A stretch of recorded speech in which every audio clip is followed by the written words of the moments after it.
You might have caught that official What is iRacing explainer video that they put out not too long ago from the official iRacing YouTube channel. Only I don't think that really explained much, did it?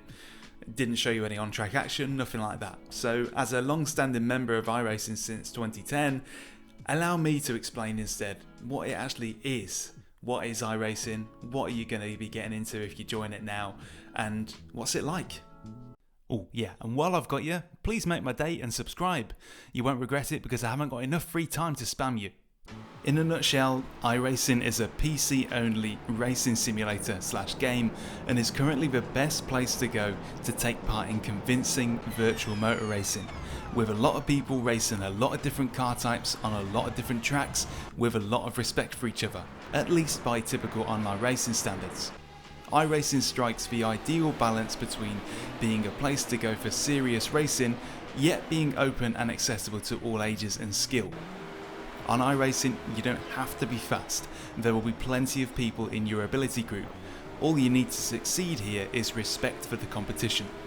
If you're a racer at heart and you want to challenge yourself against like-minded others in a way that feels meaningful and taken seriously, yet still easy to get into, this is the best place right now to make that happen.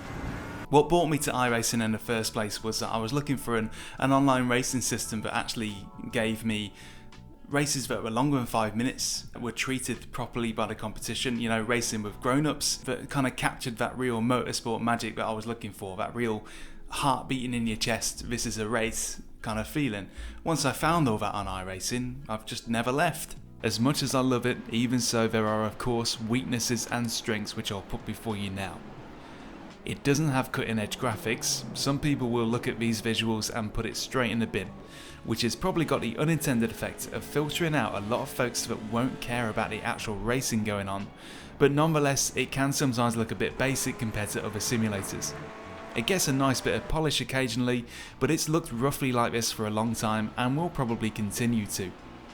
Just for the record, I think it looks fine. It's not the most sophisticated driving simulator, lacking some things that are at the core of real racing. In iRacing you don't have to worry about flat spotting your tyres when you lock the brakes up, or rain even, because that stuff doesn't exist in this world, not yet at least. It's being worked on, but imagine sim racing all these years without worrying about the weather, a vital part of motorsport. It's far from perfect, but what is here is good enough to underpin something that feels like a serious simulator, enough to produce realistic looking racing, and as I'll mention later, that's where the focus really is. It doesn't have a most complete collection of cars. Some cars are relatively new, some cars are years old with no sign of replacement. The car list sometimes feels like the most chaotic pick and mix, and some definitely show their age. iRacing isn't alone in this regard. Almost all simulators suffer from the lack of a full house of manufacturers, but being the most expensive of the big racing simulators, you might perhaps expect better. And speaking of which, it certainly doesn't have the lowest price tag. iRacing requires you to make a monthly, quarterly, annually or biannually subscription to access it. And there's a lot of stuff included in that base subscription, but there's a lot of optional cars and tracks that will cost you extra, around about $12 each, give or take. Over my 12, maybe 13 year tenure so far, I reckon I've spent maybe $2,000 plus on iRacing subscription and content alone. But I feel I've had my money's worth over that time. A lot of people refuse to join iRacing because of that subscription model, some on ideological grounds, some on affordability grounds, and I can see the point. It is way more expensive than the equivalent competition. However, that subscription model is probably a big reason as to why iRacing has lived so long and so healthily. Despite its weaknesses, iRacing is the firm favourite motorsport simulator for many, many people, and there's a few very strong reasons why that's the case. One of iRacing's biggest strengths is that it does an amazing job of making you believe that the cars you're racing against are actually physically there. They move in a way that seems real from the outside, and you can largely believe what you're seeing on screen.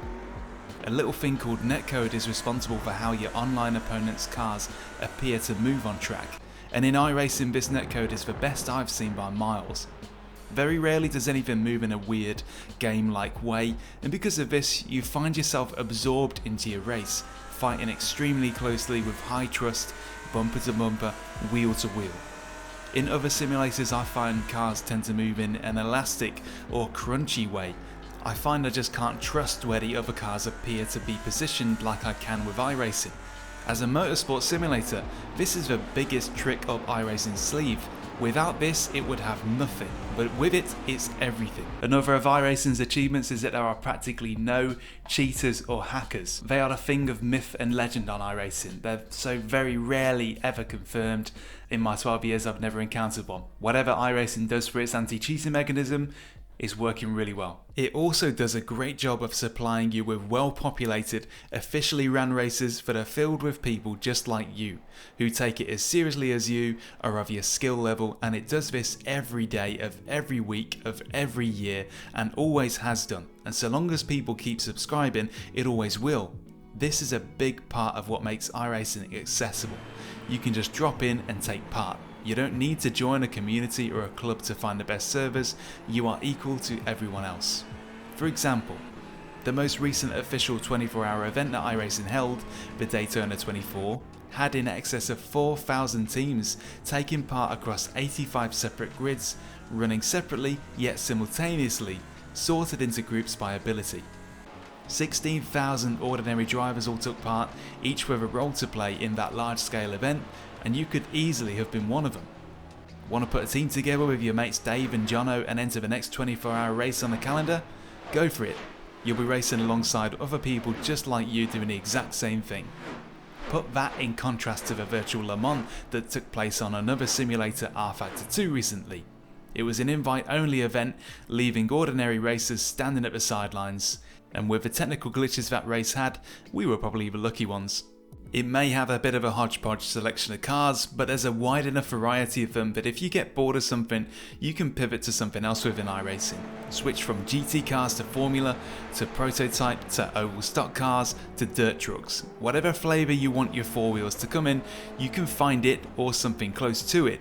But no matter what you're in, what you're really here for is the quality of close quarters battling, which is iRacing's greatest strength. I only use iRacing for circuit racing, but there is a deeply developed world of oval racing and rallycross that I have ever only briefly visited. There are tons of real world tracks, lots and lots of tracks from many corners of the earth, and all of them are laser scanned. That means you can trust they are accurate reproductions and not an artist's impression. Learn a track on iRacing and you are a long way towards learning the track for real. All of the tracks feel consistent in quality.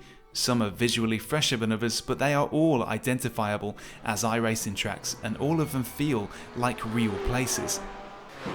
The graphics may be a bit out of date, but so are the system requirements for your PC to run it. You don't need a crazy powerful computer to take part. For all of its strengths and despite its weaknesses, iRacing became the king of online motorsport simulation, and its reign has lasted for years and years with no concrete sign of anything taking its place on PC. Challengers have sprung up and been successful, excelling in their own areas, but none have done a job of solid multiplayer online motorsports that iRacing does so well. There's always a future, but for the present day, this is the best place to be to grab a slice of authentic motorsport action at home, find like-minded racers, and have fun fighting them.